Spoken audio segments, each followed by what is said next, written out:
Hi friends, welcome to Rahul Sharma blog. मैं हूं आपका बिजनेस दोस्त राहुल शर्मा। और दोस्तों, आज की वीडियो में मैं आपको कंप्लीट इन्फॉर्मेशन देने वाला हूं कि आप अपना आइसक्रीम फूड ट्रक कैसे खोल सकते हैं। दोस्तों, आइसक्रीम फूड ट्रक को खोलने के बहुत सारे मेथड्स होते हैं। सारी बातें मैं आपको बताने वाला हूं कि आप किस किस तरीके से आइसक्रीम का फूड ट्रक खोल सकते हैं। दोस्तों, अगर आपका सपना है आइसक्रीम का फूड ट्रक खोलने का, तो ये वीडियो कंप्लीट आपके लिए होने वाली है। दोस्तों, अगर आप फूड ट्रक में नहीं करना चाहते तो आप शॉप में भी कर सकते हैं, तब भी आप इस वीडियो को देखिए, आपको बहुत ज्यादा इन्फॉर्मेशन मिल जाएगी। क्योंकि दोस्तों, आज की वीडियो में मैं कंप्लीट डिटेल देने वाला हूं कि आप इस बिजनेस को कैसे स्टार्ट कर सकते हैं, कौन कौन सी मशीन्स आपको चाहिए होंगी, कितना इन्वेस्टमेंट अप्रोक्सीमेट आपके पास होना चाहिए। साथ ही में दोस्तों, रिक्वायरमेंट्स भी इस वीडियो में बताने वाला हूं कि किस किस तरीके की रिक्वायरमेंट्स होती है, basic requirements, other requirements, legal requirements, यानी कि लाइसेंस आपको कौन कौन से चाहिए, ये सारी बातें इस वीडियो में बताने वाला हूं।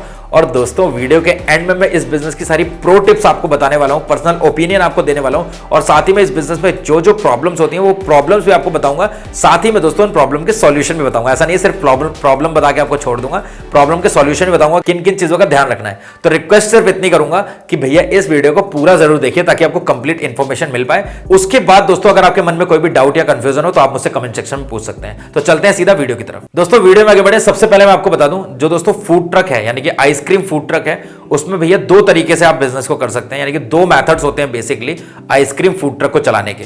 एक तो होता है भैया, मैं पुरानी वीडियो में बता चुका हूं कि आपने बनी बनाई आइसक्रीम खरीद ली और सेल करना शुरू कर दी। मतलब कोन खरीद लिया आपने, स्टिक वाली आइसक्रीम खरीद ली और कुल्फी खरीद ली।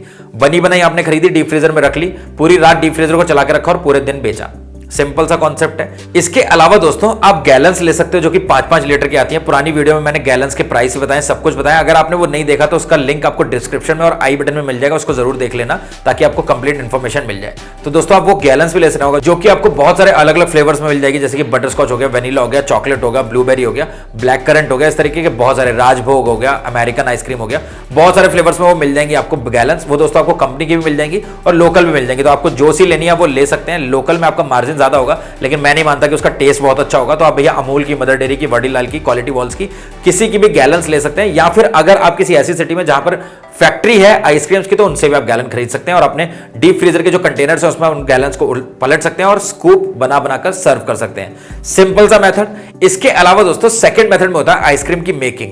और मेकिंग दोस्तों आप बहुत तरीके से कर सकते हैं। आइसक्रीम को कस्टमाइज करके अलग अलग फ्लेवर और अलग अलग डिजाइन में कन्वर्ट कर सकते हैं और अच्छा खासा पैसा कमा सकते हैं, क्योंकि आइसक्रीम आप कस्टमाइज करके बेच रहे हैं। उसके लिए आपको दोस्तों चाहिए होगी सॉफ्टी मशीन। सॉफ्टी मशीन दोस्तों पुरानी वीडियोस में बता चुका हूं कौन सी लेनी चाहिए। फिर भी दोस्तों आपको मैं एक चीज बताना चाहूंगा यहां पर, आजकल जो नए मॉडल आ रहे हैं सॉफ्टी मशीन के, वो दोस्तों बैटरी ऑपरेटेड आ रहे हैं। तो आपको ध्यान रखना है कि आपको बैटरी ऑपरेटेड ले लेना चाहिए अगर आप फूड ट्रक में लगा रहे हैं। क्योंकि दोस्तों, फूड ट्रक का काम ही होता है कि आप आराम से उसको ले लेकर घूम सके और आपको कहीं पर भी एरिया रेंट ना देना पड़े। क्योंकि अगर आप दोस्तों दुकान ले रहे हो तो आपको रेंट देना पड़ेगा। अगर आप फूड ट्रक में कर रहे हैं, फिर भी अगर आपको फूड ट्रक को कहीं पर खड़ा करना पड़ रहा है तो आपको वहां पर रेंट देना पड़ेगा, और वो आपको तभी करना पड़ेगा जब आपको बिजली की सुविधा चाहिए होगी। तो अगर आपको बिजली चाहिए तो फिर आपको किसी जगह पर उसको लगाकर रखना पड़ेगा, यानी कि फूड ट्रक को किसी पर्टिकुलर लोकेशन पे खड़ा करना पड़ेगा और उस लोकेशन के, उस प्लॉट के, यानी कि उस एरिया के मालिक से आपको बिजली की सुविधा लेनी पड़ेगी और उसके लिए आपको रेंट पे करना पड़ेगा। तो इससे बचने के लिए आप कोशिश करिए कि आप फूड ट्रक में जो भी मशीन लगाइए वो बैटरी ऑपरेटेड हो, या मशीन आप रात भर उसको चलाकर रखें तो दिन भर उसमें कोई दिक्कत ना हो। तो इसीलिए मैं पुरानी वीडियोस में बता चुका हूं कि ग्लाइकॉल डीप फ्रीजर लेना, आपको नॉर्मल डीप फ्रीजर नहीं लेना है। तो ये छोटी मोटी चीजें जिनको आपको ध्यान में रखना है। दोस्तों, आपको दोनों मेथड समझ में आ गया। मैं आपको एक छोटी सी बात यहां पर बता देता हूं, बेसिकली प्रो टिप आपको यहां पर दे देता हूं। आप किसी भी मेथड में काम करिए, आप चाहे फर्स्ट मेथड से आइसक्रीम का बिजनेस को स्टार्ट करिए, चाहे आप सेकंड मेथड से आइसक्रीम के बिजनेस को स्टार्ट करिए, आप दोस्तों इन दोनों मेथड के साथ साथ अपना एक और काम कर सकते हैं, जैसे कि शेक्स का, स्मूदीज का और फालूदा का भी। क्योंकि दोस्तों आजकल गर्मियों में फालूदा का बिजनेस बहुत ज्यादा चलता है। फालूदा हो गया तो आप फालूदा भी रख सकते हैं। आपने दोस्तों बहुत सारे आइसक्रीम के फ्रूट ट्रक देखे होंगे, जैसे मेवाड़ प्रेम हो गया, भोलेनाथ आइसक्रीम्स हो गया, इस तरीके से आइसक्रीम एंड शेक्स, फालूदा, बहुत अच्छा अच्छा बड़ा बड़ा लिखा होता है उन आइसक्रीम ट्रक में। तो आप उनके तरह भी इस बिजनेस को कर सकते हैं और आइसक्रीम्स के बहुत सारे फ्लेवर्स और साथ में दोस्तों ड्रिंक्स भी रख सकते हैं। दोस्तों, मैंने आपको दोनों मेथड्स बता दिए। सबसे पहले तो दोस्तों आप इन दोनों मेथड में से आपको किस मेथड में काम करना है वो आपको डिसाइड करना होगा, क्योंकि दोस्तों उसी हिसाब से आपका जो फूड ट्रक होगा उसका मॉडिफिकेशन होगा। अब दोस्तों बात आती है आपके फूड ट्रक की। तो दोस्तों फूड ट्रक आप कोई भी ले सकते हो। आप ई रिक्शा ले सकते हो, टाटा एस ले सकते हो, टाटा सुपर एस ले सकते हो, टाटा जिपर ले सकते हो। टाटा जिपर थोड़ी सी छोटी होती है। तो आप इस तरीके का कोई भी ट्रक ले सकते हो, डिपेंड करता है आपके इन्वेस्टमेंट पे। इसके अलावा बहुत सारे मेरे भाई ऐसे हैं जिनका बजट नहीं होगा क्योंकि 6 से 7 लाख रुपए की गाड़ी लेने का, तो आप भैया ये ई रिक्शा में भी कर सकते हैं। या फिर दोस्तों अगर आप सेकेंड हैंड ले रहे हैं तो आपको एक चीज का जरूर से जरूर ध्यान रखना है, आप, क्योंकि दोस्तों हर किसी को मशीन्स की नॉलेज नहीं होती, इंजन की नॉलेज नहीं होती, तो भैया जो मैकेनिक होता है वो अच्छे से इंजन को देख सकता है, वो गाड़ी के सेल्फ लेने के बाद ही आपको बता देगा कि ये इंजन सही है या खराब है। और दोस्तों बहुत सारी टेक्निक्स होती हैं इंजन को चेक करने के लिए, जहां पर गाड़ी खड़ी रहती है आपने गाड़ी के नीचे झांक कर देख लेना है, कोई भी ऑयल ड्रॉप ना हो रहा हो इंजन का, तो आपका इंजन ऑलमोस्ट ठीक होता है। ये छोटी सी चीज है, ये एक छोटी सी चीज है। मैं मैकेनिक नहीं हूं, फिर आप लोगों के एक्सक्यूजेस आने लगे कि ऐसा ऐसा। तो आपको रिक्वेस्ट ये करूंगा कि अगर आप सेकेंड हैंड कोई भी ट्रक खरीद रहे हो या छोटा हाथी खरीद रहे हो, तो आप मैकेनिक को ले जाओ, उसको एक दिन की दिहाड़ी दे दो, ताकि आपकी कई दिनों की दिहाड़ी खराब ना हो। उसको एक दिन की दिहाड़ी ले जाकर आप ले जाओ, ट्रक दिखाओ, ट्रक को वो स्टार्ट करे, चलाकर देखे, उसके बाद वो आपको बताएगा कि हाँ ये ट्रक लेना सही है या नहीं, इसका इंजन ठीक है या नहीं। अगर दोस्तों आपने कोई खराब ट्रक ले लिया जिसका इंजन खराब हुआ, तो भैया 35 से 40 हजार रुपए फिर आप इंजन पे लगाओगे, फिर उसको मॉडिफाई कराओगे, तो बहुत ज्यादा ह्यूज आपका इन्वेस्टमेंट लग जाएगा। तो बस आपको इन चीजों का ध्यान रखना है। अब बात आती है दोस्तों मॉडिफिकेशन की। मॉडिफिकेशन दोस्तों आप दो तरीके से करा सकते हैं। एक तो होता है दोस्तों वेल नोन जो इंडस्ट्रीज होती हैं जो फूड ट्रक्स को मॉडिफाई करती हैं, बहुत पुराना उनका काम है फूड ट्रक को मॉडिफाई करने का, आप उनसे करा सकते हैं। लेकिन दोस्तों यहां पर एक दिक्कत है, जब आप किसी फूड ट्रक मैन्युफैक्चरिंग कंपनी से अपने फूड ट्रक को मॉडिफाई कराते हैं, तो उसमें आपको दोस्तों इन्वेस्टमेंट ज्यादा देना पड़ेगा, क्योंकि आपको उसमें जो एक्सपेंस आएगा वो 3 से 3.5 लाख रुपए आएगा। बेसिक इन्वेस्टमेंट इतना आपको करना पड़ेगा। लेकिन दोस्तों अगर आपका इन्वेस्टमेंट इतना ज्यादा नहीं है, बजट थोड़ा सा कम है, तो आप लोकल मार्केट में जो लोहे का काम करते हैं, लोहार्स होते हैं, वो भी मॉडिफाई कर देते हैं गाड़ियों को। तो उसमें दोस्तों वो किलो के हिसाब से आपका चार्ज करेंगे। यानी कि आप पहले धर्मकांटा में अपने फूड ट्रक को लेकर जाओगे। धर्मकांटा में बेसिकली फूड ट्रक का वेट किया जाता है, यानी कि ट्रकों का वेट होता है। तो धर्मकांटा में आप अपने ट्रक को लेकर जाओगे, उसका वेट करवाओगे, आपने वेट को एक कॉपी में नोट करोगे, आप लोहार के पास जाओगे, बोलोगे ये वेट है, अब आप इस गाड़ी को मॉडिफाई करो। गाड़ी को मॉडिफाई करने के बाद आपको वापस से उस अपने बने बनाए फूड ट्रक को मॉडिफिकेशन के बाद भी धर्मकांटे में ले जाना पड़ेगा, वेट को निकालना पड़ेगा, और वेट का जो वेरिएशन हो तो उस लोहे का आपको जो चार्जेस होंगे वो पे करने पड़ेंगे। और मैक्सिमम दोस्तों फूड ट्रक आपका 40,000 रुपए में तैयार हो जाएगा बनकर, नॉर्मल फूड ट्रक।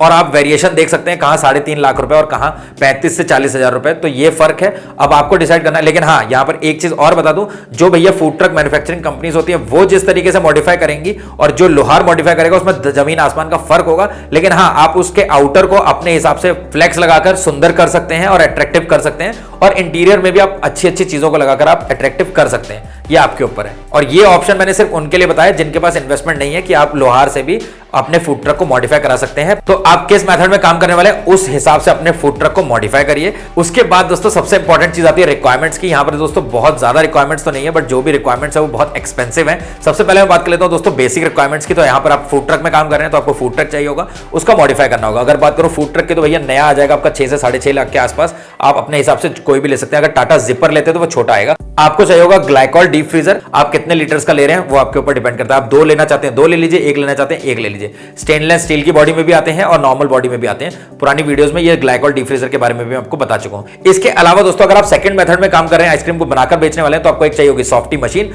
और साथ में आपको दोस्तों किसी भी मेथड में काम करें आपको एक चाहिए होगा शेकर।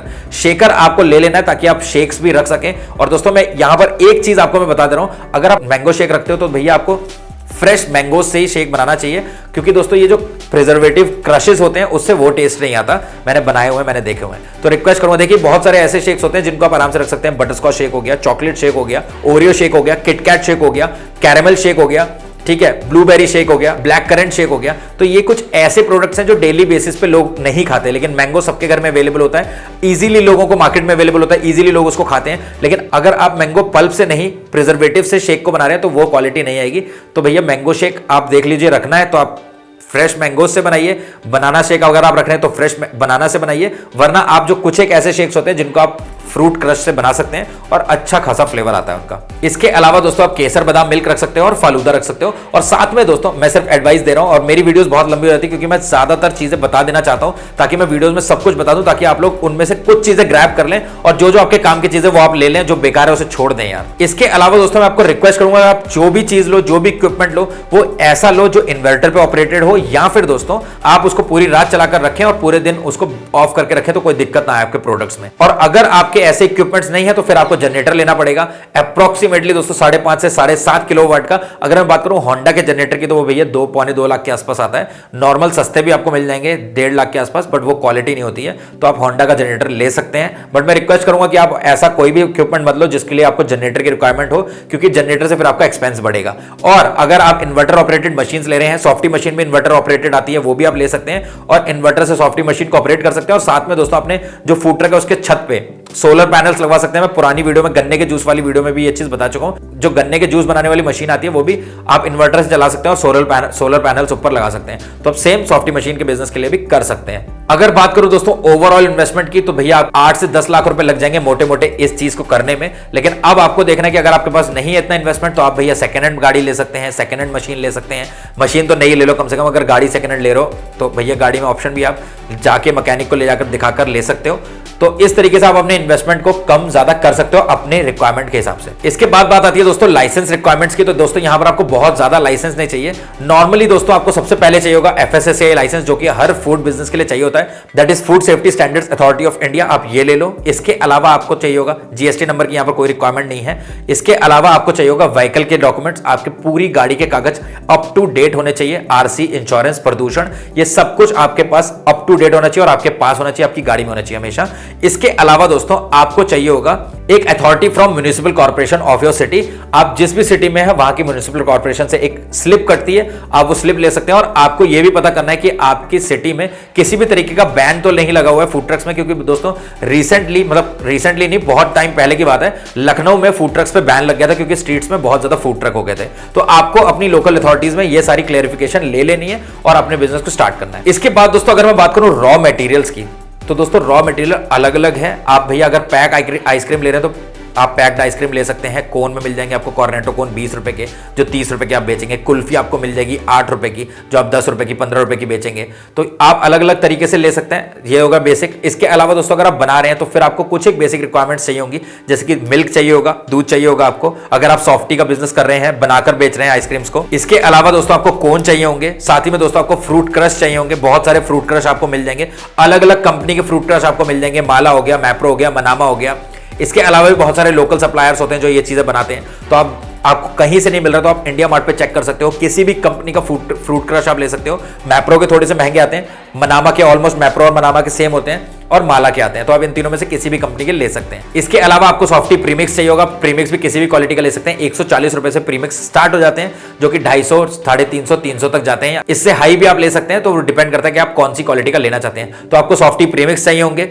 इसके अलावा दोस्तों आप अपनी सॉफ्टी की क्वालिटी को एनहांस करने के लिए उसमें फ्रेश क्रीम ऐड कर सकते हैं, तो आप फ्रेश क्रीम भी ले सकते हैं अमूल की। इसके अलावा दोस्तों आइसक्रीम बनने के बाद आपको कुछ एक डेकोरेटिव आइटम चाहिए होंगे, यानी कि प्रेजेंटेशन, जब आप आइसक्रीम की प्रेजेंटेशन करेंगे तो उसके लिए आपको कुछ एक आइटम्स चाहिए होंगे। जैसे कि दोस्तों आपको चाहिए होंगे जेम्स चाहिए होंगे, सिल्वर बॉल्स ले सकते हैं आप, रेनबो स्प्रिंकल्स ले सकते हैं, कोकोनट स्प्रिंकल्स ले सकते हैं। ये एक एग्जांपल दे रहा हूं, आपकी सिटीज में क्या क्या चलता है आप वो ले सकते हैं। टूटी फ्रूटी कुछ लोग लेते हैं, कुछ लोग गुलकंद लेते हैं। अब आपको देखना है कि आपको किस तरीके से काम करना है। तो बेसिक यही चीजें होती है, मैं आपको जो बता रहा हूं। तो दोस्तों आज की वीडियो में सिर्फ इतना ही। आई होप आपको वीडियो पसंद आई होगी। दोस्तों अगर आपको एक भी पॉइंट रिलेवेंट लगा हो, आपके लिए काम का लगा हो, तो प्लीज वीडियो को लाइक जरूर करिएगा। और दोस्तों अगर आपने ये वीडियो यहां तक देखा है तो प्लीज दोस्तों मेरी मेहनत को सफल जरूर करिएगा और चैनल को सब्सक्राइब जरूर करिएगा और बगल में लगे हुए बेल के आइकन को भी दबा दीजिएगा, ताकि मैं जैसे ही वीडियो डालूं आप सबसे पहले मेरी वीडियो को देख सकें। तो दोस्तों मिलते हैं नेक्स्ट वीडियो में, तब तक के लिए जय हिंद, जय भारत।